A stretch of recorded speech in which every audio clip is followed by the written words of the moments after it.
मंगलम भगवान वीरो मंगलम गौतमो गणी मंगलम कुंद कुंदाद्यो जैन धर्मोस्तु मंगलम सर्वमंगल मांगल्यम सर्वकल्याणकारणम प्रधानं सर्वधर्माणां जैनं जयतु शासनम जैनं जयतु शासनम। सप्त व्यसन अपना चल रहा है। 7 व्यसन में कौन कौन प्रसिद्ध हुए उनके नाम बताए थे। बताओ सप्त व्यसन में कौन कौन प्रसिद्ध हुए। जुआ, जुए में कौन प्रसिद्ध हुआ। माने बुरी चीज़ों में भी प्रसिद्ध होते हैं, अच्छी चीज़ों की प्रसिद्धि का मतलब यहाँ किन किन की अपयश फैला, कौन बदनाम है उसमें। प्रसिद्धि का मतलब यहाँ पे कोई अच्छा काम नहीं हुआ है। तो जुए में कौन प्रसिद्ध है। 5 पांडव मांस खाने में बताई थी ना एक राजा की कहानी, बक राजा, शराब, मदिरापान है। हाँ, कुमार, यादव वंशी कुमार। कहीं पढ़ के आए क्या। क्या लिखा है यादव वंशी कुमार। यादव वंशी थे ना, कहानी मालूम है। नहीं मालूम। द्वारका नगरी जो है उसकी रचना की थी श्री कृष्ण की आज्ञा से। इंद्र ने उसकी इंद्र मतलब देवों ने उसकी रचना की थी। किसकी। द्वारका नगरी। असल में क्या है कि श्री कृष्ण ने जब कंस को मारा, अपनी अब यही कहानी, श्री कृष्ण ने कंस को मारा। कंस कौन था मालूम है। कंस उग्रसेन का बेटा था। तो उग्रसेन का, उग्रसेन ने अपने, तो उग्रसेन का बेटा था। बेटा वो पैदा होते ही अपने पिताजी को बिल्कुल ऐसा आँख टेढ़ी करके देखता, भ्रुकुटी लगा के देखता। निमित्त ज्ञानियों ने बताया कि ये तुम्हारा शत्रु निकलेगा।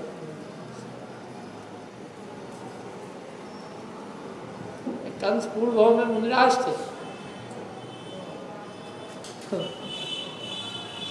और बहुत उत्कृष्ट जाति के मुनिराज 1-1 महीने का उपवास करते थे और नगर में उपवास के बाद पढ़ने के लिए आते थे। बहुत प्रसिद्धि थी उनकी। तो वो एक बार आहार के लिए नगर में आए, मथुरा नगरी में, जहाँ का राजा उग्रसेन था।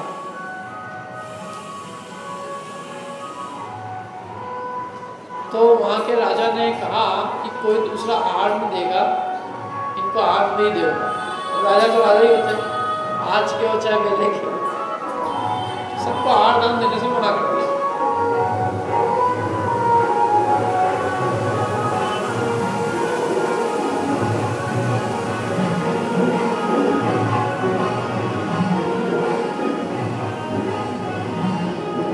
अब क्या हुआ, 1 महीने बाद आहार के लिए नगर में आया मुनिराज, सबको मना कर दिया था। अब क्या हुआ कि वो जो जब आहार के लिए आए जिस समय, उसी समय राजा के महल में आग लग गई।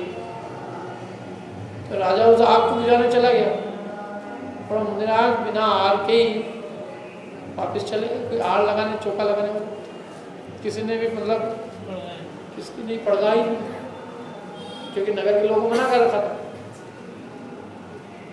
कोई भी नहीं पड़ गया। कोई मुनिराज दिखे भी, मतलब ये मुनिराज को आहार नहीं देगा, मैं ही दूंगा। तो वो निरंतर जो है अंतराय मान के चले गए नगर, जंगल में वापस। तो 1 महीने का फिर उपवास किया, फिर आए नगर में आहार के लिए। अब दूसरी बार क्या हुआ कि राजा का कोई एक हाथी था, वो हाथी जो है मचल गया एकदम, महावत के वश में नहीं रहा। तो राजा उस हाथी को पकड़ने के लिए, उसको वश में करने के लिए चले गए। तो दूसरी बार में मुनिराज को बिना आहार के जंगल में जाना। तीसरी बार फिर आए तो फिर जरासंध का पत्र आया कि भाई फलाने काम से आपको वहाँ आना है। तो उस पत्र की चिंता में ही लगे रहे कि इसको क्या जवाब देना है और इसके लिए क्या कैसे जाना है, अपने को किसके साथ जाना है। तो तो तीसरी बार भी आहार की बेला चली। अब क्या हुआ, जब वापिस से नगर में जंगल में मुनिराज जा रहे थे, तो जब नगर के दरवाजे से जंगल की ओर जा रहे थे, तो फिर लोगों ने कहा कि राजा कितना दुष्ट है, न खुद आहार देता है और न किसी को देने देता है। इतना सा मुनिराज ने सुना, मुनिराज को थोड़ी सी उनके प्रति कषाय उत्पन्न हो गई। उन्होंने कहा इस राजा को मैं अच्छा मजा चखाऊं, और उन्हीं परिणामों में उनकी आगे पत्थर से ठोकर लगी, कमजोर तो थे ही सही, मृत्यु हुई। और उसी राजा उग्रसेन क्या वो पैदा हुए, वो कंस के रूप में पैदा हुए। और कहा तो कितना उग्र तब था, 3 महीने का उपवास, लेकिन वो जरा से अंतर्मुहूर्त में जो परिणाम बिगड़े, वो कंस मुनि मतलब हुए उत्पन्न मनुष्य के रूप में, लेकिन वो उसी राजा क्या पुत्र के रूप में उत्पन्न हुए। और बचपन से ही वो उसकी प्रकृति वगैरह देखकर लोगों ने उसके लक्षण देख के कहा कि आपको ये आपका शत्रु निकलेगा। तो राजा ने उसको क्या किया कि नदी के अंदर एक संदूक के अंदर बंद करके और डाल दिया। एक संदूक में बंद किया, उसके साथ में मोहर रखी अपने राज्य की, एक पत्र लिखा फलाने राजा का पुत्र, और संदूक में बंद करके यमुना नदी में बहा दिया। तो क्या हुआ, यमुना नदी में बहाने के बाद एक कलालन थी शराब बेचने का काम करती, उसको वो संदूक हाथ में लगा नदी में, तो उसने खोला, देखा तो उसमें से पुत्र निकला और कोई अच्छे चिन्ह विन्ह भी मिले। तो उसने वो तो अपने पास रख लिया, पत्र होता तो क्या बात है, क्या समझे। उसने तो उस पुत्र को बड़ा किया, तो वो उग्र स्वभाव का था। फिर उसको कृष्ण के पिताजी ने, जब वो थोड़ा बड़ा हुआ तो कृष्ण के पिताजी ने उसमें योग्यता देखी, और योग्यता देख के उसको धनुष विद्या सिखाई, अस्त्र शस्त्र सिखाया, बोले इसकी जो उग्रता है उसका अच्छा उपयोग करना चाहिए, और अच्छा सिखाया। तो वो कृष्ण के पिताजी का शिष्य हो गया। एक बार क्या हुआ, जरासंध थे उस समय 3 खंड के राजा, तो जरासंध को युद्ध के लिए किसी पे आक्रमण करना था, कोई राजा बहुत परेशान कर रहा था। तो उन्होंने घोषणा की कि भाई ये राजा जो है गढ़ के अंदर छिप जाता है, जैसे ही जाते हैं वैसे पकड़ में नहीं आता, और फिर बाद में पीछे से आक्रमण करता है, बहुत नुकसान कर रहा है। तो जो भी इसको जीतेगा मैं उसको अपनी पुत्री दूंगा। तो ये गए वसुदेव श्री कृष्ण जी के पिताजी, और कंस की सहायता से उन्होंने उसको जीत लिया। तो जरासंध ने जैसी प्रतिज्ञा की थी भाई मैं इसको अपनी पुत्री दूंगा, तो पुत्री उन्होंने कहा मेरी पुत्री आपके लिए तैयार। किसके लिए? वसुदेव के लिए। तो वसुदेव ने उनकी पुत्री में कुछ लक्षण ऐसे जाने की ठीक नहीं है, तो उन्होंने कहा मेहनत नहीं जीता है, ये तो एक कंस ने जीता है, सारी मेहनत इसकी है, तो इसके साथ इसका विवाह किया जाए। तो अब वो कि इसके साथ कैसे करें, ये तुम्हारा सेवक है।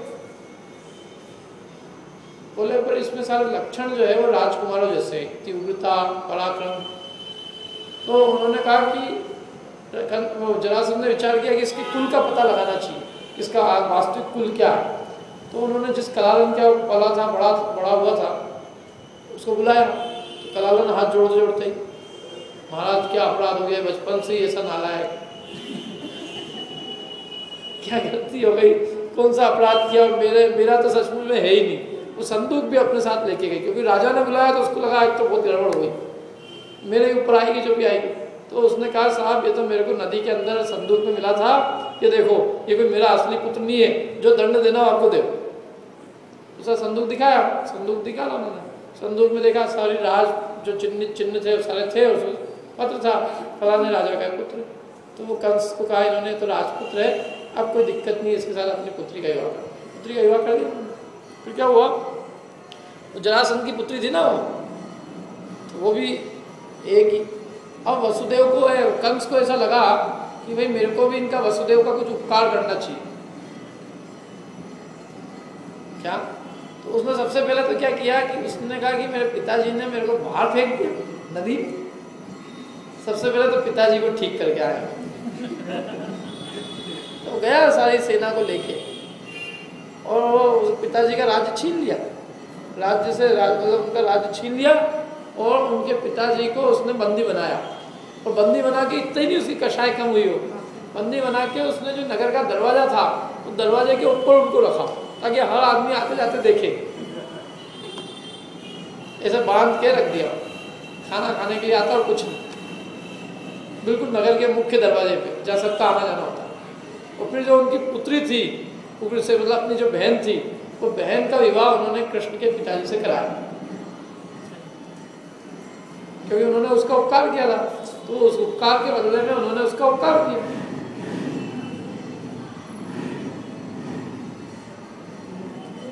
और फिर क्या हुआ कि इनके जो भाई थे, मैंने कंस के जो भाई थे, कंस के भाई पूर्ण मुनि बन चुके थे, मतलब उग्रसेन के पुत्र। तो वो एक बार आहार के लिए आए, तो वो जो कंस की पत्नी थी, जरासंध की लड़की, उसने उनको देख के मजाक किया, मतलब तुम्हारी जो बहन है ना, बहन माने कौन, जिसके साथ में वसुदेव, मतलब जिसके साथ श्री कृष्ण के पिता का विवाह हुआ, बोले बहन तो भोगों में मग्न है, तो तुम क्या ये मुनि मुद्रा धारण करके और ऐसे वनवास में वन में वास कर रहे हो और ऐसे निर्वस्त्र घूम रहे हो, देखो कहाँ उनके भोग और कहाँ तुम्हारी ये दशा। तो उन्होंने कहा कि ये जो तू भोगों के वस्त्र दिखा रही है ना, ये जिसके तुझे जिस बहन के भोग की वस्त्र दिखा रही है, उस बहन का एक लड़का होएगा और वो बहन का लड़का तेरे पति को मार डालेगा। तो उसको आया गुस्सा, उसने कपड़ा लिया, फेंका नीचे और कपड़े को अपने पाँव से मसल दिया। तो उसने कहा इतना ही नहीं है, नहीं पहले तो उसने कपड़े के 2 टुकड़े किए, ये मसला नहीं, पहले तो उसने क्या किया, कपड़े के 2 टुकड़े कर दिए। गुस्सा तो उसने कहा तेरे पति को ही नहीं मारेगा, तेरे पिता को भी मारेगा। फिर उसको गुस्सा आया तो उसने वस्त्र फेंका नीचे जमीन में और उसको पाँव से उसके ऊपर फेरा, पाँव से कुछ रोला उसको। तो उसने कहा इतना ही नहीं, वो जो पुत्र होगा ना, 3 खंड का राजा होगा, पृथ्वी उसके वश में होगी। इतना सुन के तो वो घबरा गई एकदम, सीधे गई वो अपने पति के पास कि ये मुनिराज ने बात कही है। अब पता चला वो भाई ने, उनके सगे भाई थे होते, मैंने कंस के सगे भाई। तो वो कंस ने कहा कि वो तो अवधि ज्ञानी मुनिराज है और जो बात कही हो तो 100% सच निकलेगी, अब क्या होगा, कुछ नहीं। फिर भी उसको झूठ करने के लिए उन्होंने कोशिश करी। तो उन्होंने अपनी बहन के पास, मतलब उसके जीजा के पास गए वो और कहा कि आपका लड़का जो है, देखो मैं इतना ही मांगता हूँ आपसे कि मेरी बहन जितने भी पुत्र पुत्रियों को जन्म दे वो सब मेरे घर। ऐसे करके उन्होंने, मतलब वो जो श्री कृष्ण के पिताजी थे, पिताजी को अपने जाल में फंसा। तो उन्होंने कहा कि भाई ये तो बहन है, बहन तो अपने भाई के ही पुत्र जन्म देवे, इसमें क्या दिक्कत है, इसलिए मान लिया उन्होंने बात। मतलब बाद में उनको पता चला कि अरे ये सब घटना घटी थी, तो उन्होंने कहा तो मार डालेगा, तो इसलिए इसने मारने के लिए यहाँ किया है। तो फिर उन्होंने पूरी व्यवस्था की, सब किया और 2 पुत्र हुए उनके 3 बार। तीनों बार उनको देव उठा के ले गए दोनों पुत्रों को, और उसकी जगह 2 पुत्र मरे हुए जो थे उनको रख देते, और फिर उनको कंस उठाता और पृथ्वी पे पटक के मारता। जैसे 6 पुत्रों को मारा उसने, मरे हुए को मारा उसने, वो तो 6 पहुँच गए थे जहाँ जगह। 7वें श्री कृष्ण हुए, तो 7वें महीने में ही जन्म हो गया, 9 महीने के पहले ही जन्म, वो खबर नहीं लगी उसको। ये जन्म हुआ तो श्री कृष्ण के जो भाई थे को, मतलब श्री कृष्ण के पिताजी थे ना, पिताजी की एक पत्नी तो ये थी और एक और पत्नी दूसरी और थी, रोहिणी इनका नाम था। ये तो थी देवकी जिनसे श्री कृष्ण हुए, और एक थी रोहिणी। रोहिणी का पुत्र थे बलभद्र। तो बलभद्र ने और वसुदेव, मतलब श्री कृष्ण के पिता, इन दोनों ने मिलकर श्री कृष्ण को तत्काल वो जो है कारागृह उससे बाहर निकाला, घर से, और बाहर निकाल के गए। फिर उस समय में बरसात हो रही थी, तो उसके नाक में पानी घुस गया था, छोटे से बालक पानी घुसा, और जब वो जा रहे थे तो वो नाक एकदम छिनक आई उसको, नाक में पानी घुसा, बच्चा छिनका।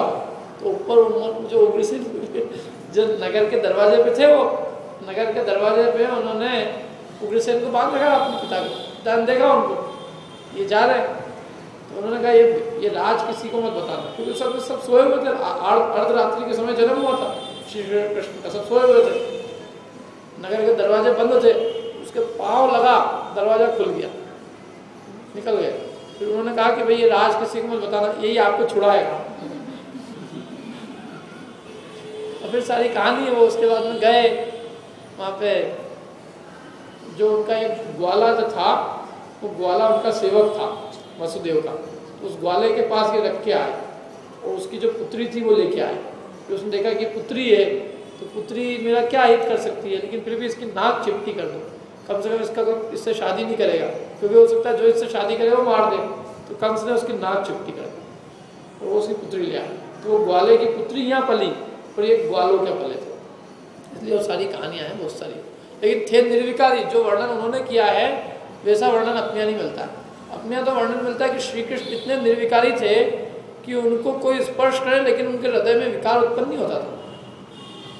और कंस ने तो फिर उनको कई बार मारने की कोशिश की, सब किया, लेकिन वो पुण्य के धारी थे अद्वितीय।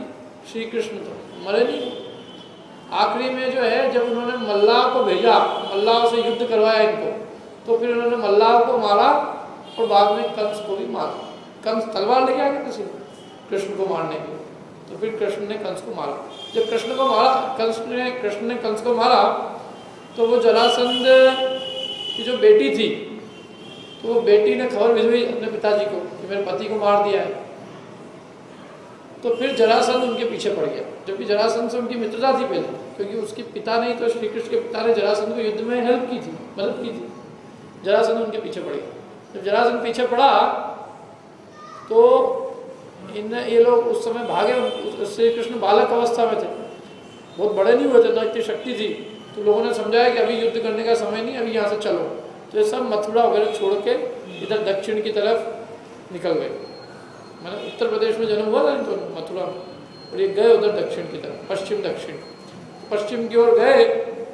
और बीच में क्या हुआ कि वो जब जरासंध की सेना आ रही थी तो बीच में सारा जलता हुआ दिखाया, मैंने जो सब पीछे जला हुआ, तो उनको लगा कि ये लोग सब मर चुके हैं, सबने मर चुके हैं, कोई बचा नहीं। मैंने पूरी नगरी की नगरी भस्म होती हुई दिखाई, बस पीछे पीछे कुछ नहीं रहा। कहते हैं कोई इनका जो भी कोई सहायक लोग थे, उन्होंने इस प्रकार की विक्रिया करके, देवी वगैरह ने विक्रिया करके दिखाया कि वो जिंदा नहीं बचे। कोई रोती हुई स्त्री दिखाई, उसने कहा कि सब मर गए आपके भय से। और फिर ये गए दक्षिण पश्चिम में, तो वो गुजरात में जाके उधर समुद्र के किनारे गए। समुद्र के किनारे जाने के बाद में कृष्ण ने फिर जो कृष्ण के आज्ञा में सेवक, कृष्ण के सेवक रहते थे देव उनकी सेवा करते थे, तो देवताओं को आदेश दिया। तो उन्होंने समुद्र में 12 योजन अंदर जाने पर द्वारका नगरी की रचना की। समुद्र के अंदर थी वो, तो ये तो कोई पता ही नहीं कर पड़ पाया। जरासंध को कई वर्षों तक पता ही नहीं चला कि कहाँ है। एक तो थे दूर, उसने खोज खबर भी की, कुछ नहीं। वो तो क्या हुआ, एक व्यापारी रास्ता भूला समुद्र के अंदर, तो रास्ता भूल के वो द्वारका नगरी में पहुँच गया। फिर द्वारका नगरी में गया तो उसने इतनी वैभव देखा वहाँ का, तो वहाँ से कुछ रत्न लेके आया, अच्छे बढ़िया कीमती, और वो रत्न ले जाके उसने जरासंध को दिखाया कि सब आपके अलावा इन रत्नों का कोई मूल्य नहीं दे सकता। तो बोले रत्न आए कहाँ से इतने सुंदर? तो फिर उसने उनका पूरा महिमा बखान करी कि वहाँ पे यादवों के राजा वसुदेव रहते हैं, उनका पुत्र श्री कृष्ण है, सारी महिमा गई। जरासंध का आया गुस्सा, तलवार निकाल चलो लड़ने अभी। तो उन्होंने कहा, फिर इन दोनों का जो भी हुआ वो महायुद्ध हुआ। एक्चुअली लड़ाई हुई थी श्री कृष्ण और जरासंध की। कौरव पांडव का युद्ध अपने इसमें नहीं बताया हरिवंश पुराण में। हरिवंश पुराण में तो मूल में कृष्ण और जरासंध का युद्ध था। जरासंध को तो कृष्ण ने मार दिया। तो ये जो द्वारका नगरी थी, ये द्वारका नगरी के बारे में नेमिनाथ भगवान को जब केवल ज्ञान हुआ, श्री कृष्ण के चचेरे भाई थे, श्री कृष्ण चचेरे भाई थे किनके? नेमिनाथ भगवान के। नेमिनाथ उनके सबसे बड़े जो पिताजी थे उनके लड़के थे, सबसे 10 भाई थे ये। श्री कृष्ण के जो पिताजी थे ना वो सबसे छोटे थे, और ये 10 भाई थे। 10वें भाई मतलब सबसे बड़े थे नेमिनाथ भगवान के पिताजी, उनका नाम था समुद्र विजय। तो समुद्र विजय के पुत्र नेमिनाथ भगवान। नेमिनाथ भगवान को बाद में श्री कृष्ण ने उनको भी छल से जो है उनको किया, उनको वैराग्य के निमित्त बनवाया, छल कपट किया उनके साथ पूरा, मालूम है ना। वो भी पशु जान करके रखे, पशु दिखाए कि हाँ पशु आपके लिए बांधे गए, ऐसा करके उनको वैराग्य उत्पन्न कराया गया ताकि वो भी रास्ते से चले गए दीक्षा लेके। जब उनको केवल ज्ञान हुआ तो केवल ज्ञान होने के बाद सब उनकी सभा में गए तो एक प्रश्न किया श्री कृष्ण ने कि जो द्वारका नगरी बनी ये ऐसी रहेगी क्या मेरे बाद में, क्या रहेगा इसका, इतनी सुंदर नगरी है, इसका क्या होगा भविष्य में। तो उन्होंने कहा कि भविष्य तो बात दूर की बात है, ये अभी 12 साल बाद चलने वाली है। कैसे चलेगी, ये द्विपायन मुनि है जो कि तुम्हारे रिश्तेदार है और उनके निमित्त से ये द्वारका नगरी चलेगी। अच्छा, उनके निमित्त से चलेगी, हाँ उनके निमित्त से। तो वो द्विपायन मुनि को सबने देखा, वो खुद भी कही भैया मैं खुद ही जा रहा हूँ, खुद की चिंता करें, खुद ही वहाँ से चले गए कि मैं 12 साल तक यहाँ पे प्रवेश भी नहीं करूँगा, मेरे निमित्त से नगरी चले, मैं नहीं ले सकता, चलेगा। फिर क्या हुआ कि वो 12 साल की गणना करके आ गए, लेकिन 12 साल पूरे हुए नहीं। 4 साल में कहते 1 महीना बढ़ता है, जैसे 12 साल में 3 महीने बढ़ जाएंगे। तो वो जो उनकी गणना थी उस गणना के हिसाब से 12 साल पूरे करके आ गए, हो ही नहीं थे 12 साल। और वो आए तो उसी समय यादव लोग जो है वो नगर के बाहर पर्यटन करने गए थे और उनको गर्मी के अंदर भयंकर जोरों की प्यास लगी। तो प्यास लगी तो इधर उधर देखा, कहीं पानी नहीं मिला। एक जगह देखा उन्होंने कुछ लिक्विड कुछ तरल पदार्थ पड़ा है। तो वो जो 12 साल पहले जो शराब पिटवाई गई थी इस भय से कि वो शराब के निमित्त से द्वारका का विध्वंस होगा, तो 12 साल पहले ही सारी शराब द्वारका से बाहर कर दी गई थी कि कोई शराब नहीं पिएगा, मद्य पे प्रतिबंध। अब वो जो शराब पड़ी थी 12 साल तक सड़ती रही, तो सड़ के भयंकर उसने बहुत मतलब तीव्र शराब का रूप धारण कर लिया। इनको प्यास लगी जोरों से, क्या पिए, उन्होंने वही शराब पी और पी के एकदम मदमत्त हो गए। उधर से द्विपायन मुनि आ जाए तो वो नशे में बोला इन्होंने कि ये वही है जिस जो द्वारका नगरी जलाएगा, ये द्वारका नगरी जलाने आया है, इसको मारो। वो पत्थर उठा के मारने लगे। तो बहुत देर तक तो उनको धैर्य रहा, लेकिन जब लहूलुहान होने लगे तो उनका फिर क्रोध जो है अपने वश में लिया और क्रोध के मारे उनकी आंखें लाल हो गई। इतने में खबर पहुंच गई श्री कृष्ण तक कि वो द्विपायन मुनि वहाँ पे हैं और उनको ये वो दौड़ो सब काम छोड़ के आए श्री कृष्ण बलभद्र और उनके चरणों में उन्होंने माफ़ी मांगी। तो उनको इतना गुस्सा आ रहा था, वो मुंह से कुछ नहीं बोले, आंखों में दिखाया कि 2 मतलब तुम 2 बचोगे और कोई नहीं बचेगा, सब साफ है। और उनके बाएं हाथ से तेजस पुतला निकला और पूरी नगरी को जलाने लगा। फिर दौड़ के भाग के गए वापस और इन्होंने कहा कि अपने माता पिता को जिंदा बचा लो। माता पिता को रथ में बिठा के और रथ चलाने लगे तो रथ रुक गया। फिर क्या करें, खुद दोनों रथ के अंदर सवार, मतलब खुद ही दोनों रथ में जूते और रथ को चलाने लगे। तो रथ के पहिए वहीं के वहीं धंस गए। दोनों ने अपने माता पिता को कंधों पे बिठाया और भागने लगे। दरवाजे बंद हो गए नगर के। भविष्यवाणी हुई तुम 2 ही बचोगे और कोई नहीं बचेगा। तो अपने सामने ही मैंने माता पिता को डाला, नगर से बाहर निकले और अपने सामने पूरी की पूरी नगरी जो करोड़ों यादवों से भरी हुई थी, वो पूरी नगरी अपने सामने जलती हुई देखी। सारे माँ बाप सब, कुछ नहीं बचा, केवल उन दोनों के प्राण बचे और कुछ नहीं बचा। अब जाएं तो कहाँ जाए? तो बोले अपने पांडव मित्र है, चलो उनके पास चल।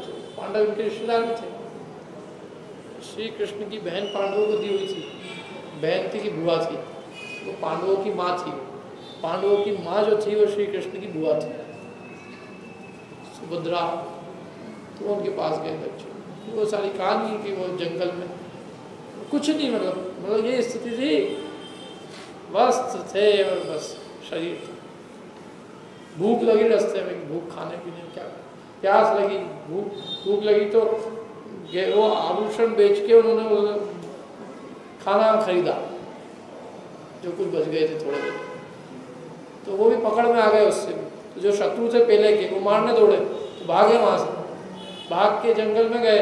और प्यास लगी श्री कृष्ण को तो पानी लेने के लिए गए बलभद्र, और पानी लेने के लिए गए और इस बीच में जो उनका एक और भाई था दूर के रिश्ते का, जो भी चचेरा भाई था, जो भी था उनका, तो उसी के बाण से जरत कुमार था, तो उसने समझा ये हिरण है यहाँ, क्योंकि वो श्री कृष्ण का जो पीला वस्त्र था वो हवा में उड़ रहा था, तो उसको उन्होंने हिरण का कान समझा और चलाया बाण।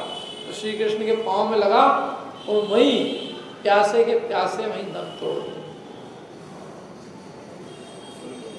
फिर बाद में बलभद्र आया सब, तो वो एक शराब से पूरी स्थिति खत्म हो गई।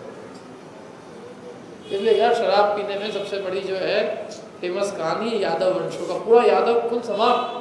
द्वारका नगरी जो थी पता ही नहीं चलता, अब तो उसके अवशेष भी नहीं दिखते कहाँ है क्या।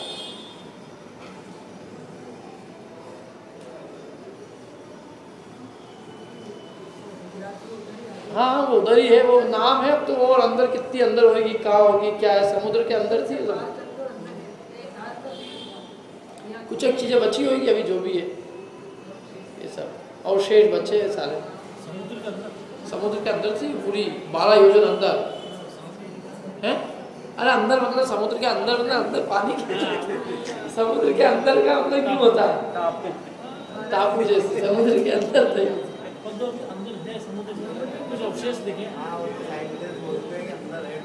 डूबी हुई होगी जो भी है, उसका कुछ सुना वो जो भी है।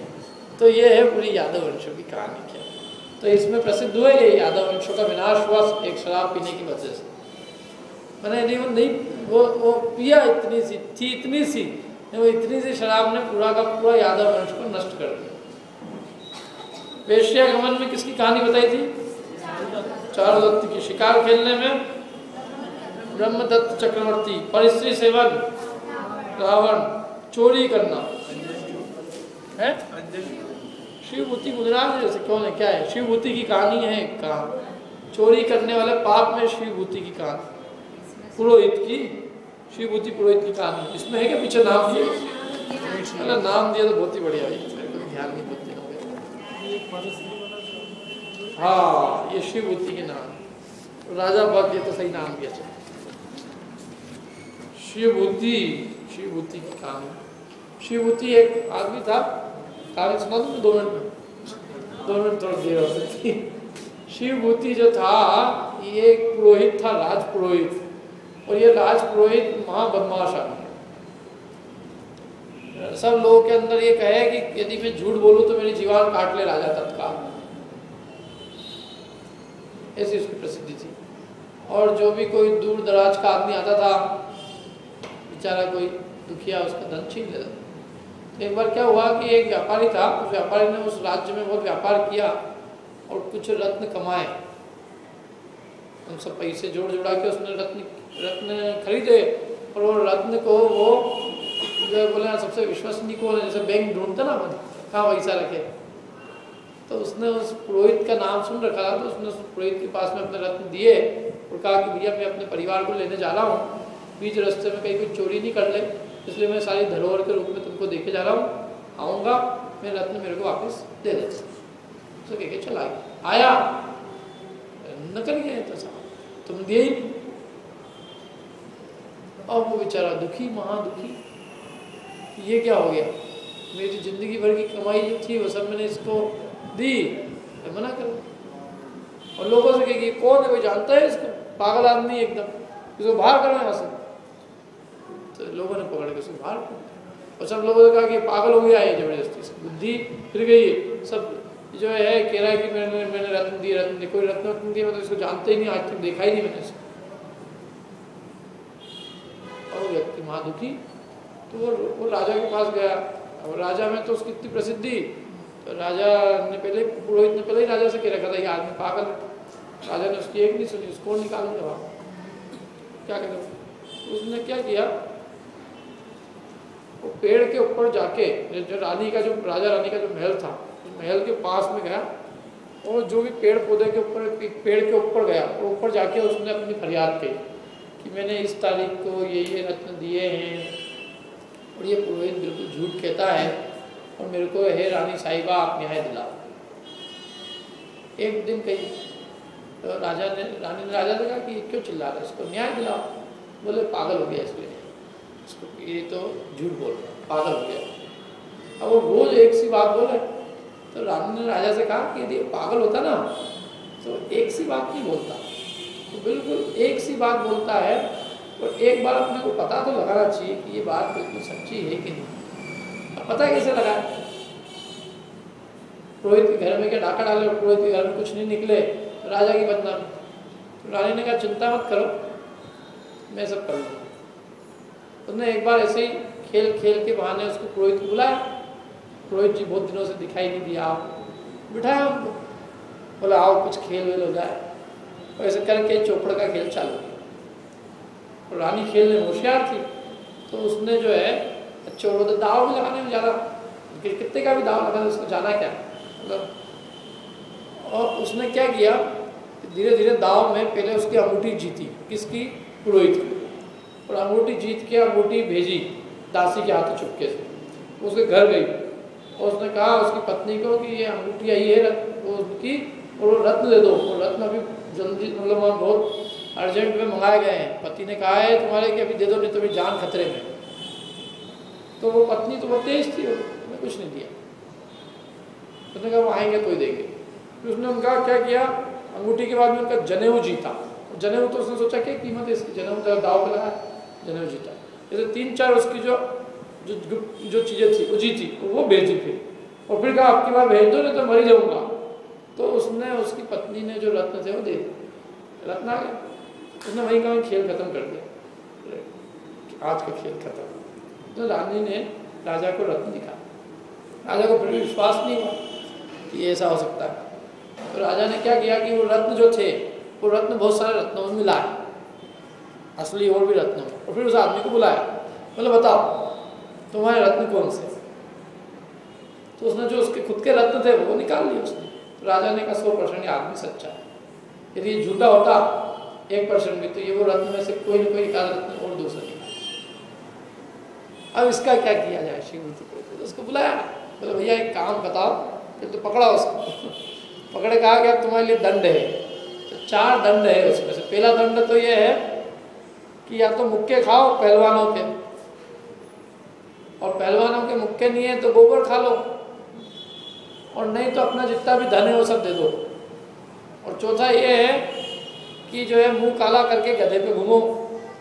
तो उसने कहा गोबर खाना मंजूर। कितने गोबर, इतने 4-5 थाल भर के गोबर खाने पड़े।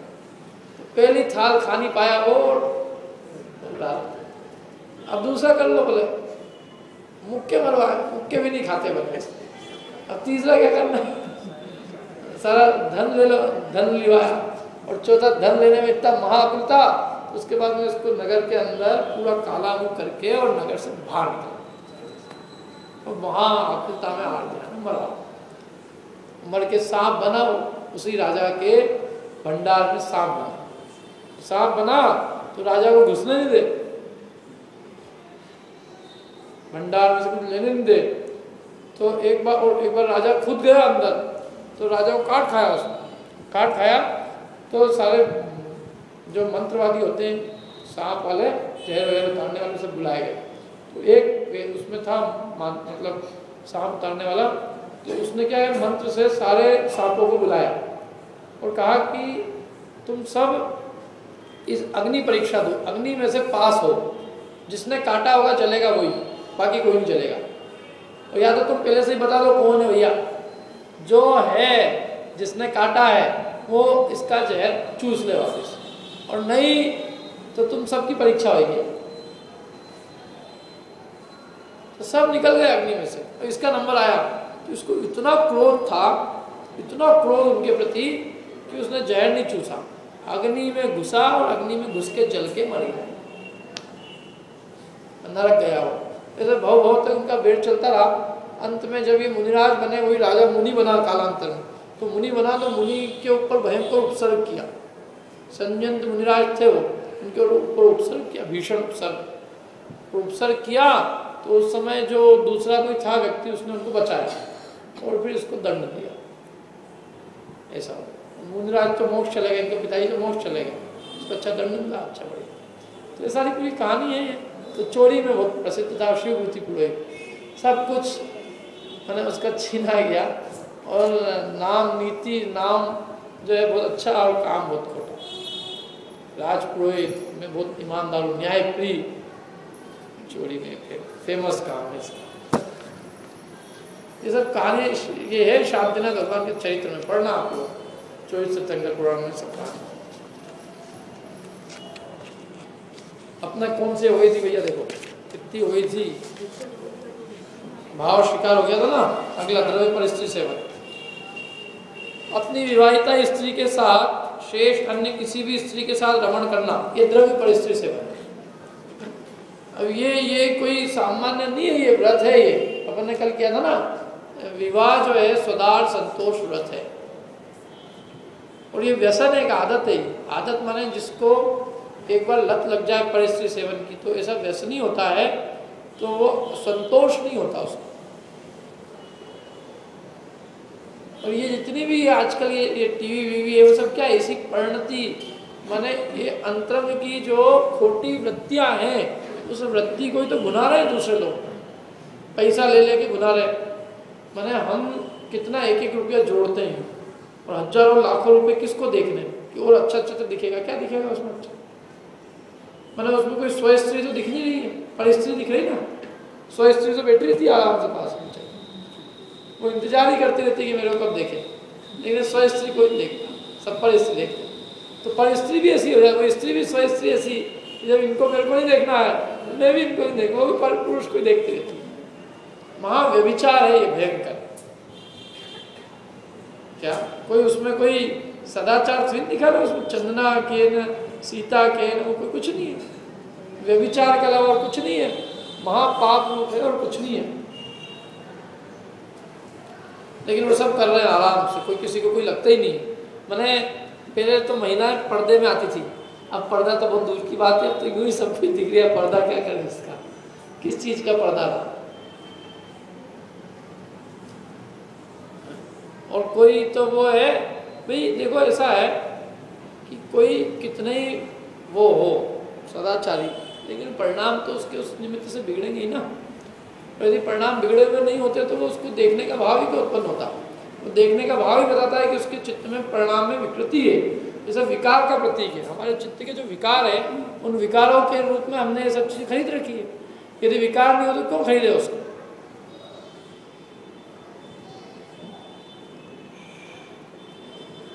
मतलब संतोष नहीं है ना।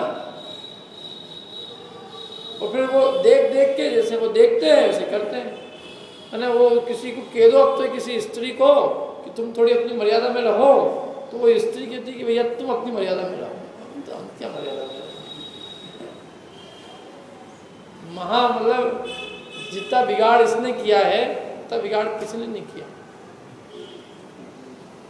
फ्रीडम के नाम पे क्या चाहिए? मैंने कपड़े पूरे नहीं पहनना, ये फ्रीडम है। स्वतंत्रता किसको कहते हैं? तुम्हारी मानसिक स्वतंत्रता होए, चित्त की स्वतंत्रता हो, वो स्वतंत्रता है। तुम्हारे विचारों की स्वतंत्रता, परतंत्रता नहीं होना, परावलंबन नहीं होना, पराधीनता नहीं होना, वो स्वतंत्रता है। कोई फूहड़बाजी जो है वो स्वतंत्रता थोड़ी नहीं है।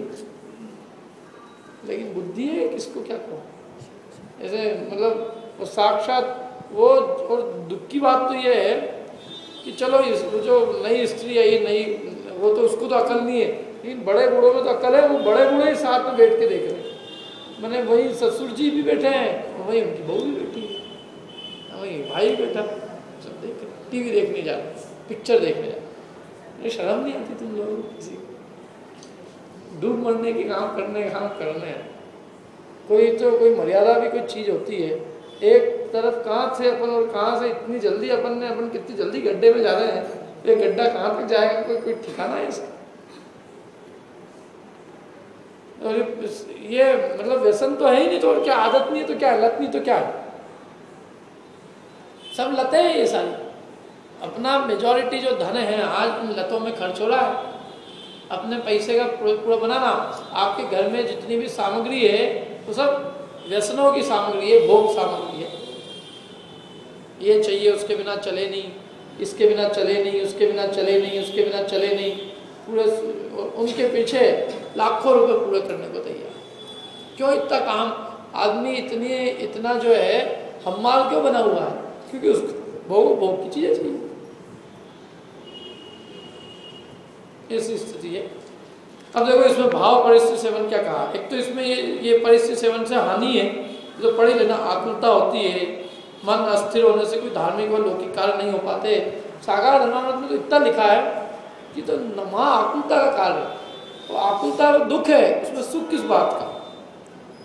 क्या वो तो और भी इसमें सागर धर्मामृत में और सब ग्रंथों में, चरणान योग के सब ग्रंथों में व्यसनों की हानि है, द्रव्य व्यसन से क्या क्या नुकसान है वो सब बताया है, वो सब पढ़ना आप लोग। जैसे तो सबको मोटा मोटा पता ही है। अब देखो भाव परिस्थिति पढ़ते हैं क्या है।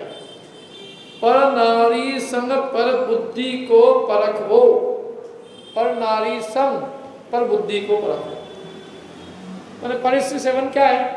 पर नारी का सेवन, पर बुद्धि परखो, दूसरे की बुद्धि को परखना, टेस्ट करना, दूसरे की बुद्धि चेक करना, वो कह रहे हैं परिस्थिति सेवन है।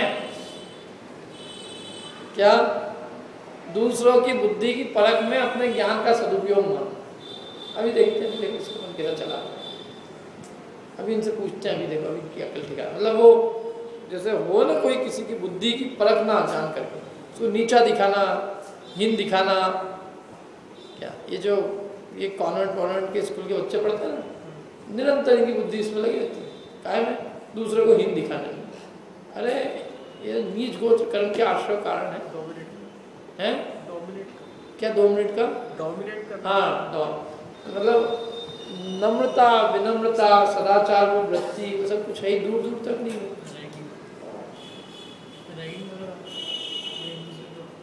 क्या? तो वो दूसरों की बुद्धि को चेक करना, माने उसका अपमान करने के लिए या उसके तिरस्कार के हेतु, अथवा यूं ही सामने वाले की बुद्धि को परखना। तो कहते हैं कि ये खोटी वृत्ति, क्यों परखना है? तो अपनी बुद्धि परखो, हम कहाँ खड़े हैं, दूसरा कहाँ खड़ा है, उससे अपना क्या मतलब है।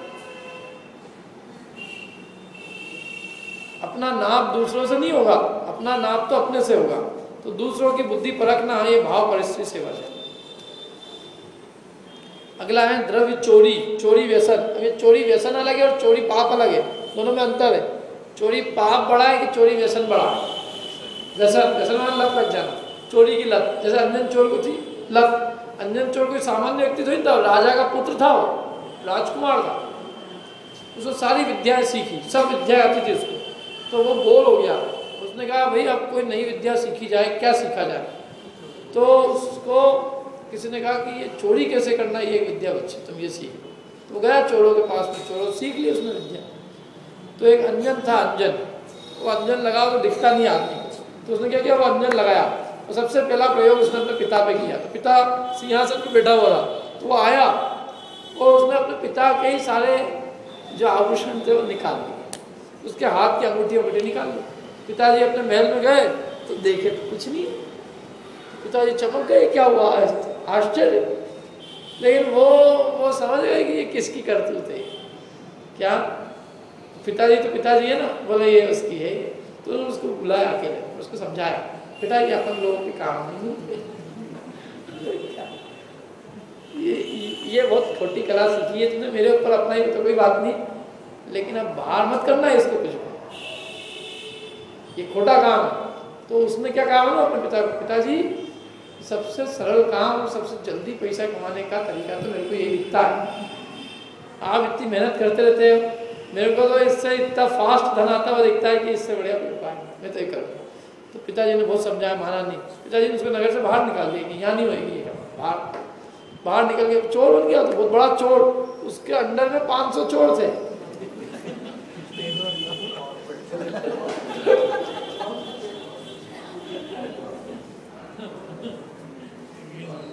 चोरों का सरदार, और वो चोरों का ही नहीं, उसके बाद फिर उसको और भी व्यसन लगे। एक बार जिस स्त्री को पसंद करता था वो वेश्या थी, तो उसने एक बार रानी का कुंडल देखे, रानी के कुंडल कान के, तो वो उसको पसंद आ गए। तो उसने कहा कि भाई वो जब तक नहीं हो तब तक मेरी जिंदगी ऐसी बेकार है। उसको कहा उसने अंजन चोर। अंजन चोर ने कहा ऐसी क्या बात है, कुंडल तो क्या चीज़ है, कहो। तो वो गया अंधेरी रात में अंजन लगा के और रानी के कुंडल निकाल के आया। अब वो क्या, कुंडल अच्छे प्रकाशमान थे, अंधेरी रात में से चमक रहे थे एकदम। तो वो कुंडल के कारण चौकीदार जो थे पहरेदार ने उसको देख लिया, जानते थे ही सही कि अंजन चोर है, अंजन लगा के आता है। तो वो प्रकाश दिखा उसका, तो वो सब समझ गए कि ये चोर यहाँ आया है और ले जा रहा है।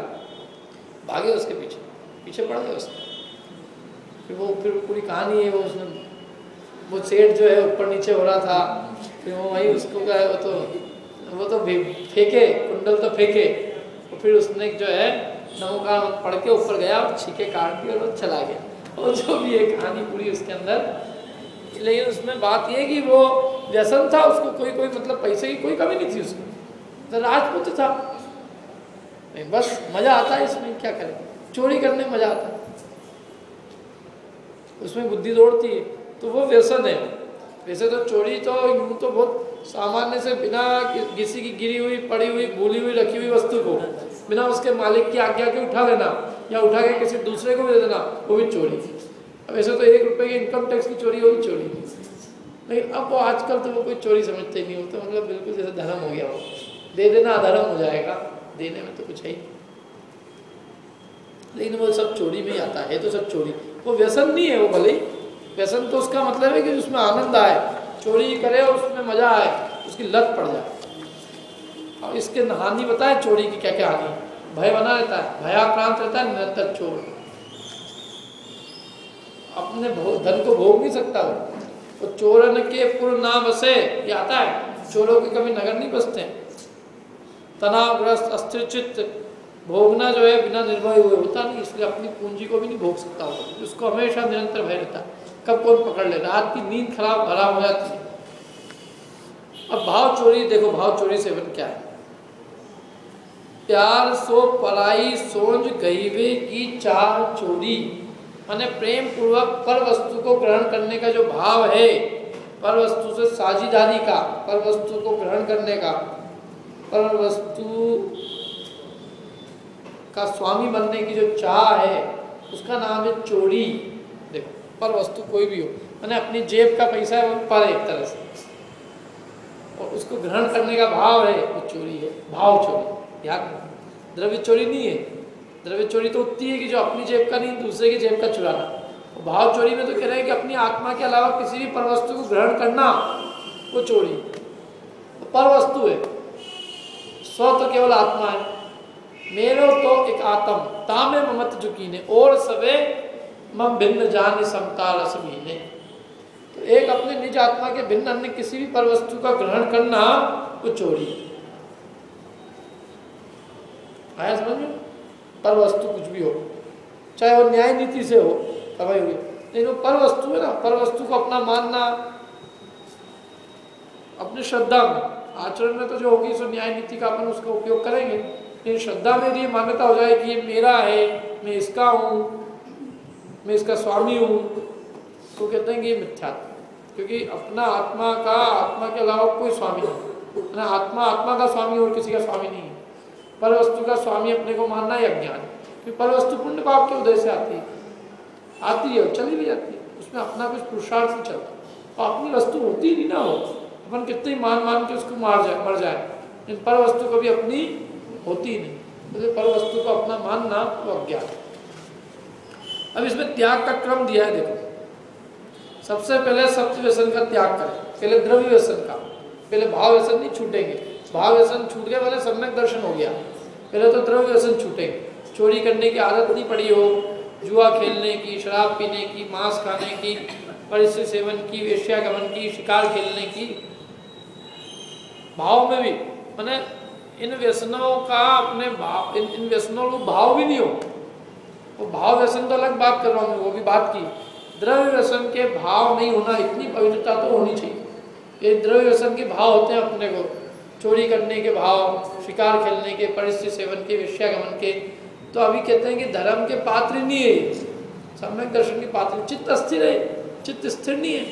चित्त स्थिर उसी का हो सकता है जिसको ये व्यसन नहीं है, लत नहीं, चित्त निराकुल है। अभी अपने यहाँ बैठे हैं, निराकुल है कि नहीं, एकदम स्थिर चित्त है। जैसे जिसका स्थिर चित्त होगा तो धर्म धारण करने का पात्र होगा, अस्थिर चित्त होगा, उपयोग इधर उधर लगा रहेगा विषय कषाय में, तो कैसे वो धर्म सुनेगा। इसलिए पहले द्रव्य व्यसन का त्याग करे, क्योंकि उसके बिना सम्यक दर्शन का पात्र नहीं होता, और फिर भाव व्यसन का त्याग करे। तो भाव व्यसन का त्याग तो वास्तव में होता है, कैसे होता है? आत्मा की रुचि से, आत्म स्वभाव की वृद्धि में आनंदित होने से वो सहज छूटते हैं। आत्मा की रुचि बढ़ती है तो परद्रव्य का लाभ छूटता है, लेकिन ये 7 व्यसन तो छोड़े जाते हैं। कौन से? द्रव्य व्यसन। द्रव्य व्यसन छोड़े जाते हैं और भाव व्यसन आत्मा की रुचि बढ़ने पर छूट जाता है। इनसे व्यसन से दुर्दशा को प्राप्त पुरुषों के उदाहरण है इसमें 7 नाम जिनके अपन ने कर लिए। अभी अतिचार देखो, अतिचार में सबसे पहले जुआ का अतिचार। जुए का अतिचार क्या है?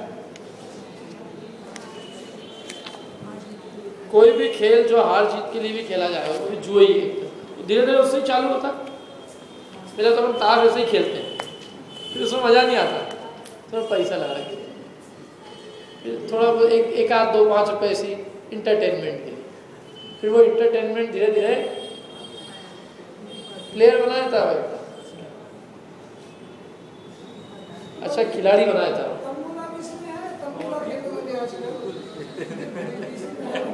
अरे तंबोला इतनी इतनी मतलब बुद्धिहीन लोगों की चीज़ है क्या? एक नंबर छेद लगा बस, छेद करना क्या? मैंने एक डब्बे डावड़ी के लिए वो ये 2-2 घंटे छेद लगाने को तैयार। मतलब कितनी बुद्धि की दुर्दशा है। मैंने इनका स्तर क्या है? इन सब महिलाओं का स्तर एक डिब्बा, इनके 2 घंटे की कीमत 1000-2000 रुपये से ज़्यादा नहीं। मनुष्य भाव की कीमत इन्होंने उसमें समझ रखी 1/1 11। अरे क्या है भाई, उसमें कौन सी बुद्धि का भी कुछ काम है? आ गया नंबर तो आ गया। लॉटरी होती है, लॉटरी पहले लॉटरी खेलते थे लोग, लॉटरी नहीं आ गई, ये आ गई, मज़ा आता है इसमें। मैं भी वो एक सोशल ग्रुप के अंदर गया था, जैन सोशल ग्रुप में, उन्होंने प्रवचन के लिए बुलाया था श्वेतांबर लोगों ने। पूरे साहब बहुत दुर्दशा हो रही है, थोड़ी बहुत धर्म चालू कर। तो उन्होंने क्या किया गलती से, उन्होंने पहले प्रवचन रखे और बाद में तब बोला। तो वो क्या हुआ, उस समय वो सारे नेताओं को बुलाया था, नेता लोगों का भाषण पहले कराया। तो नेता लोग के हिसाब से बोलते हैं, तो आए लेट, आने के बाद में फिर बोले 5 मिनट के लिए मोगे जी, तो 5 मिनट का आधे घंटे खींच दिया। प्रवचन बचे बहुत कम टाइम, बचे क्या धीरे धीरे करते हुआ 1 घंटा लेट हो गया। बाद में तंबोला कार्यक्रम, अब मैंने कहा तुम अब प्रवचन कराओगे, तंबोला होगा, मेरे को क्या करें, नहीं बोलो आप। मैंने कहा संभव ही नहीं है यहाँ पर, ये जितने भी लोग हैं कोई प्रवचन सुनने के लिए नहीं बैठे हम यहाँ, क्या तंबोला खेलने के लिए। सचमुच, और सब अच्छे पढ़े लिखे, मतलब वो सब अच्छे बढ़िया लोग, लेकिन कितनी मतलब इतनी, मैंने कहा कितनी महान चीज़ के लिए ये कितनी छोटी चीज़ के अंदर गंवाने को तैयार। 1000-2000 रुपये का इनाम है, उसके लिए ये मोगे जी का 1 घंटे भाषण सुन सकते हैं, और ये मेरे प्रवचन को भी कट करेंगे, और उसके बाद में 1 घंटे 1.5 घंटे तक खेलते रहेंगे। तो इनको मत सुनाओ, बेचारों पे अत्याचार होएगा, क्यों सुनाते हैं इनको, मत सुनाओ। नहीं सुनाया, फिर सुनाया तो सब बैठे थे लोग, सुनाया, पर वो उपयोग की स्थिरता थोड़ी बनती हो क्या। मैंने कहा कि इसमें संभव नहीं होगा, ये इसके लिए एक अलग चित्त स्थिर हो, और ये लोगों का ये दिमाग तंबोला में नहीं लगा हो। मैंने कहा इन महिलाओं की बुद्धि नहीं है, ये उस लायक नहीं है लोग। इनका तो 1000-2000 रुपये, मैंने कहा इनको ना आदमी की कीमत है कि कौन क्या सुना रहा है, कौन आया है, क्या आया है, और ये क्या सुना रहा है। मैंने कहा धर्म के नाम पे या पाप करने के लिए आए इकट्ठे हुए से। फिर भी ये बात सही है, 20-25 मिनट जो सुनाया कम से कम, तो उससे 2-4 लोगों को थोड़ी लगी। उन्होंने कहा कि ये हर बार होना चाहिए कार्यक्रम, कम से कम खाना पीना तो हर बार होता है, लेकिन ये होना चाहिए। मैंने कहा भैया मेरे बस की बात नहीं है, सब तुम लोग करो ये सब काम, क्योंकि जिसमें बिल्कुल एकदम चित्त धर्म के लिए आया हो ठीक है, आदमी जबरदस्ती उठाए कहाँ तक सुनाए।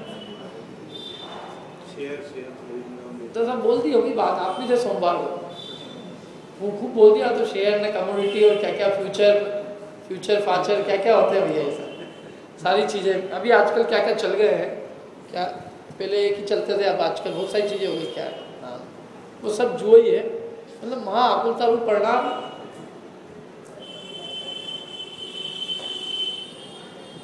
मांस के अतिचार देखो, चमड़े में रखा हींग, अब तो खैर कुछ है ही नहीं है सब अतिचार, क्योंकि आजकल ये पहले मुसलमानों के ज़माने में थी ये सब चीज़ें। चमड़े के बर्तन में रखते थे वो हींग वगैरह, चमड़े में रखा घी तेल, पहले उनके मांस की कुप्पी होती थी। रत्नगंज शाकाचार्य में उसका बहुत निषेध है, क्योंकि उस जमाने में मुसलमानों का राज्य था, तो वो क्या करते थे, चमड़े की सारी चीज़ें उपयोग करते थे। चमड़े का कुप्पा होता था, उसमें घी तेल बिकता था, तो उस सबका निषेध किया। ये सब मांस के अतिचार है, चमड़े में रखे घी तेल को, पानी को उपयोग करना। स्वाद से चलित भोजन माने जिसका भोजन से जिसका स्वाद बिगड़ गया है, गंध आने लग जाए, भले पत्नी कितना ही कहे या पत्नी खुद भी कहे करे, लेकिन वो खाना मतलब उसमें जीव उत्पन्न हो जाते हैं, अपने स्वास्थ्य के लिए भी नुकसानदायक है और यूँ भी कितनी मुश्किल से सड़ी हुई चीज़ खाना, माने वो पत्नी जो है खाने की कि ये पति की है, समझ में नहीं आता है क्या कि हिसाब फेंकने में चले जाएगा, तो फेंकने में जाएगा तो वहाँ जाएगा तो जाने दे, यहाँ भी तो जाएगा, माने ये कचरा घर दिख रही है तेरे को और वो कचरा घर नहीं दिख रही, जाए तो जाए, जबरदस्ती भोजन कराना, और वो भी स्वाद जिसमें चला गया है, बिगड़ गई जो चीज, किसी भी स्थिति में धन के लोभ से उसको खाना महापाप का खाना।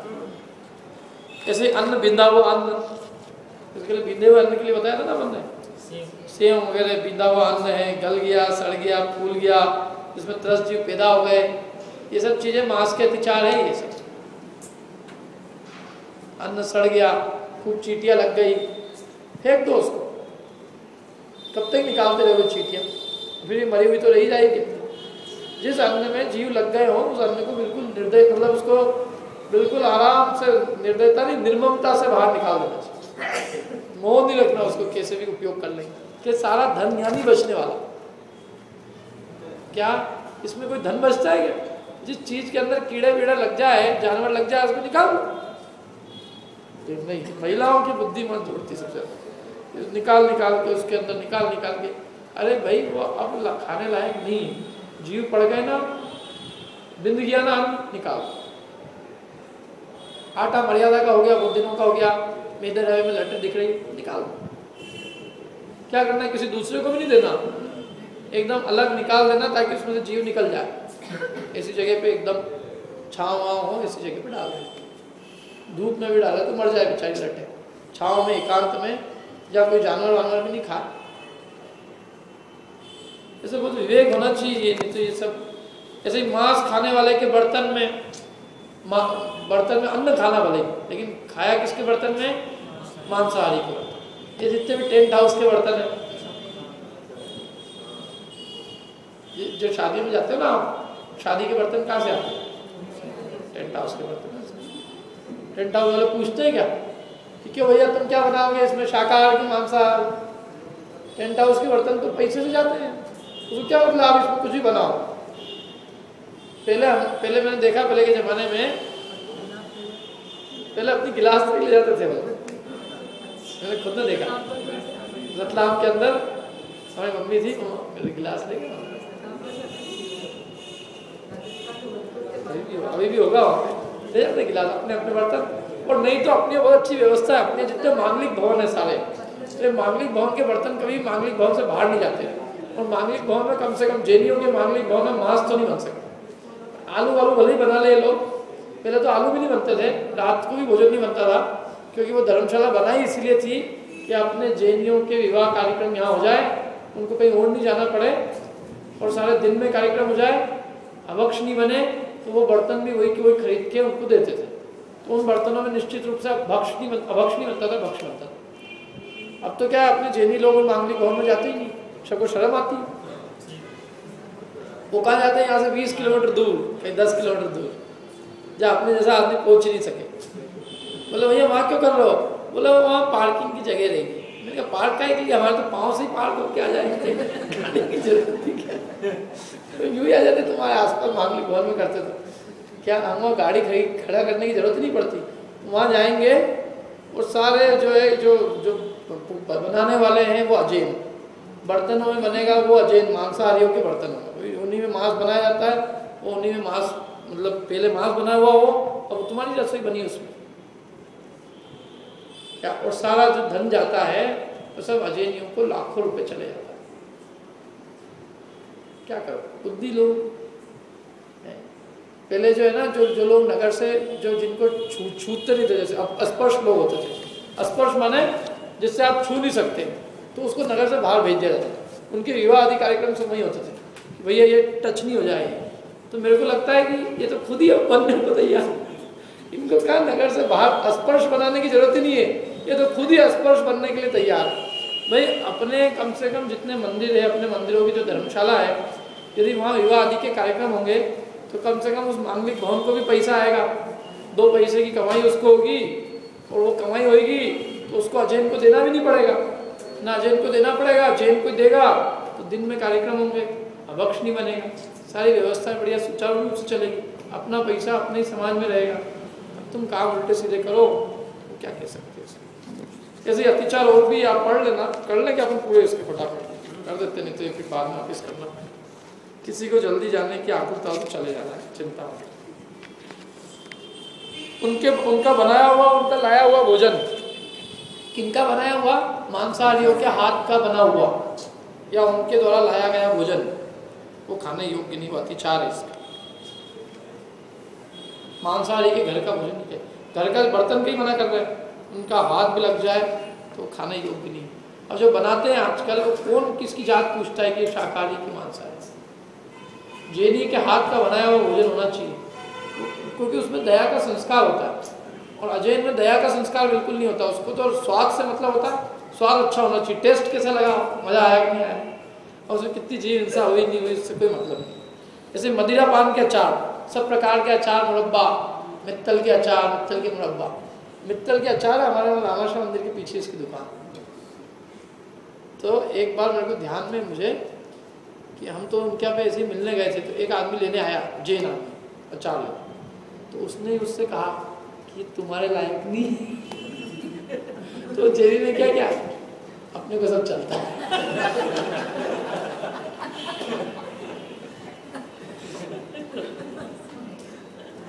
और उनके क्या था, उनकी जो माँ थी वो जैन धर्म पालती थी, उनके पिताजी जो थे वो वैष्णव धर्म पालते थे, मित्तल के अग्रवाल जैन थे। तो वो उनकी माँ ने हमें बताया कि देखो क्या हो रही है हालत। ऐसे मर्यादा के बाहर का दही छाछ, मर्यादा के बाहर का, इसकी पूरी मर्यादा के अंदर बनाने की पूरी विधि है।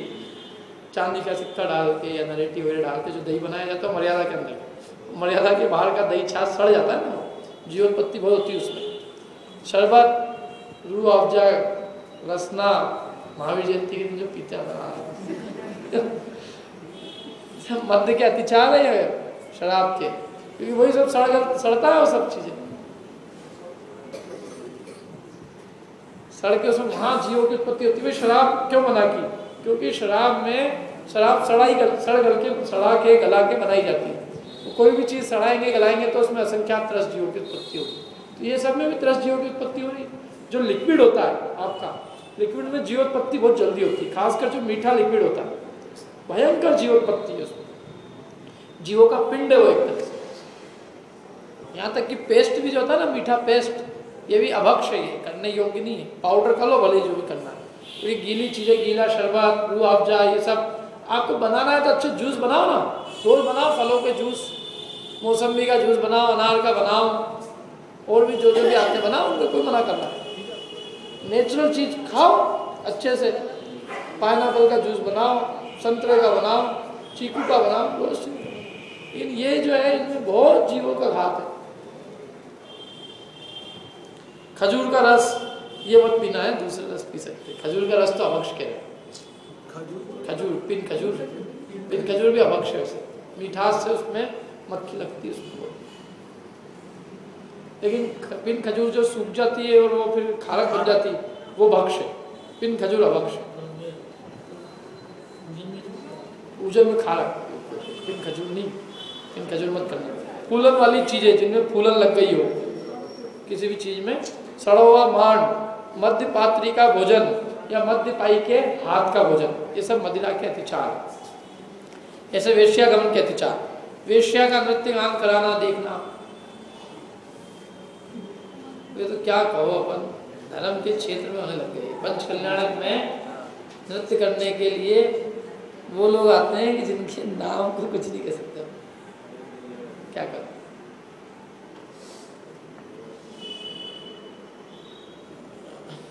और ये सारे वो अपने जो ब्रह्मचर्य के अतिचार, उनके अंगों को राग भाव से देखना, व्यभिचारी पुरुषों की संगति करना, काम उत्पन्न करने वाले शास्त्रों को पढ़ना, ऐसे भंड वचन बोलना जिससे काम जागृत हो, शरीर चेष्टा हंसी मजाक करना, ये सब वेश्यागमन के अतिचार। जैसे शिकार के अतिचार, मिट्टी व रंग से बने मनुष्य और तिर्यंचों के चित्रों का वध करना। एक कागज फाड़ दिया मैंने, अभी कितनी हिंसा होती है इसमें, फालतू का पाप लगता है। कागज के बने हुए चित्र है, कागज में किसी आदमी का चित्र फाड़ रहे हो, दोष का कारण है, क्या मतलब? करो क्या उसका? चित्र क्योंकि उसमें ये जो चित्र है, वो चित्र का वध किया ना, तो वो जो उस जाति का जो दया का परिणाम नष्ट है। लोग में देखो, आप किसी का पुतला जला दो आप, तो वो ये माना जाता है कि उस आदमी का अपमान है, उसको अंदर कर देते हो। प्रधानमंत्री का पुतला जल जाए तो उसको गलत माना ना, भले ही वो चेतन नहीं अचेतन है, लेकिन संकल्प रूप की हिंसा होती है। इसलिए उन्होंने कहा चिट्टी मिट्टी रंग से बने मनुष्य और तिरंचों के चित्रों का वध करना, इन चित्रों का खंडन छेदन भेदन आदि करना, ये सब हुआ है। अरे भाव से नहीं भी करा तो भी दोष तो है उसमें, क्या मतलब? तो चित्रों को मत फाड़ो, इसलिए ऐसे चित्र मंगाते ही क्यों जिनको फाड़ना पड़े? तो पेपर क्यों मंगाते हो भैया? पेपर तो मैं पहले ही कहता हूँ, पेपर तो मंगाओगे तो घर में रद्दी इकट्ठी होगी और क्या होगा? घर में एक भी फालतू चीज़ एक्स्ट्रा मंगानी क्यों? पेपर तो सारे पापों की जड़ है। जिस घर में पेपर आता है वहाँ सब पाप आता है। पेपर में सब चीज़ आती है, सबके एडवर्टाइज सारी चीज़ों की, और अच्छी चीज़ों के थोड़ी नहीं। उसमें कोई ये थोड़ी आता पद्म पुराण पढ़िए,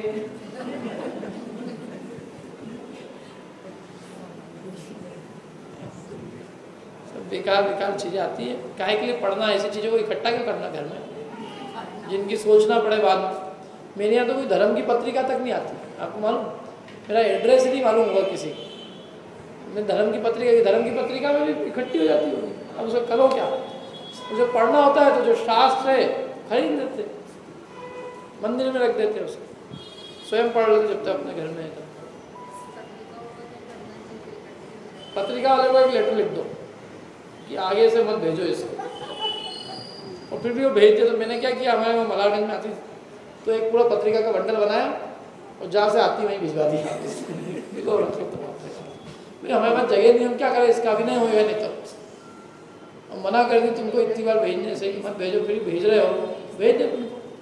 कितनी क्या क्या चीज़ें इकट्ठी करें, घर पूरा भर ही जाए उससे। नहीं इतनी पत्रिकाएँ आती है और इतनी किताबें आती है, कोई उसका तार नहीं, लोगों को विचार ही नहीं है। वो इसका क्या होगा, अभिनय नहीं तो क्या होगा? कितने तो पेम्पलेट, कितने पोस्टर, कितने बैनर, कितने फ्लैक्स हो, अंबार हो गया अंबार। और धर्म कुछ नहीं, क्योंकि मूल ग्रंथ कोई है ही नहीं। मूल के ऊपर जो चल रही है वो चल रही है, बस छोटी चीजें। पेपर एक दिन नहीं पढ़ा तो लगता है कुछ नहीं है, दिन अधूरा। ये सब पढ़ो सुबह और चलो आगे 2 बच्चे बस भैया, पूरा हो गया, खत्म। पर स्त्री सेवन के इसके अतिचार, किसी से भी स्त्री से रमण करना, विधवा से संबंध रखना, काम की तीव्र अभिलाषा, माता पिता की आज्ञा बिना विवाह करना, चाहे जैन से भी हो, लेकिन माता पिता की आज्ञा के बिना विवाह करना, पर स्त्री सेवन अतिचार है। और उसमें क्या धर्म में तो ये है ना, अपने माँ बाप की सुनता है और शादी विवाह में अपनी चलाता है, जबकि होना चाहिए उल्टा। धर्म होता है अपनी बुद्धि से, अपने विवेक से, और शादी विवाह होती है माता पिता की आज्ञा अनुसार। अपने कुल की स्त्री हो, जो भी हो, माता पिता जो पसंद करके माता पिता क्या समझते हैं इसके अंदर। धर्म में तो वो जो कहे, हमारे पिताजी ये करते आए तो हम भी यही करें। तो पिताजी तो भैया बहुत सारे काम ऐसे करते आए जो तुमको पसंद नहीं आए, तुमको लड़की उनकी पसंद नहीं आ रही है, तुमको उनका व्यापार पसंद नहीं आ रहा है, तुमको उनके फर्नीचर पसंद नहीं आते, उनके कपड़े पसंद नहीं आते, वो टोपी लगा दे, तुम भी टोपी लगाओ, वो नहीं। धर्म के अंदर अपनी अक्ल लगाए, क्योंकि उसमें बुद्धि नहीं लगानी है ना। वो तो पिताजी कर रहे ना, पिताजी ने कहा बेटा करो, चलो गाड़ी है इसके आगे लोटो, नारियल फोड़ो गाड़ी को, तिलक करो, गाड़ी आगे करेगा। तो ये माता पिता की आज्ञा के बिना जो विवाह है वो परिस्थिति सेवन व्यसन की अतिचार है। इसके बाद चोरी, दूसरे के धन को ठगना, अन्य के धन को लेना, क्या धन को ठगना उसके, क्योंकि धन ठगा माने उसके प्राण ठगे हैं, प्राण ही हर लिए, उसके धन को लेना। चोरी के प्रयोग बताना, उपाय किस तरह से चोरी की जा सकती है। मान लेने देने के माप, मतलब ये जो तराजू है, तराजू के माप कम ज़्यादा रखना, लेने के समय ज़्यादा, देने के समय कम, और मिलावट करना। आखिरी अतिचार मिलावट करते ना, कम मूल्य की वस्तु अधिक मूल्य की वस्तु में मिलाना, इधर चोरी।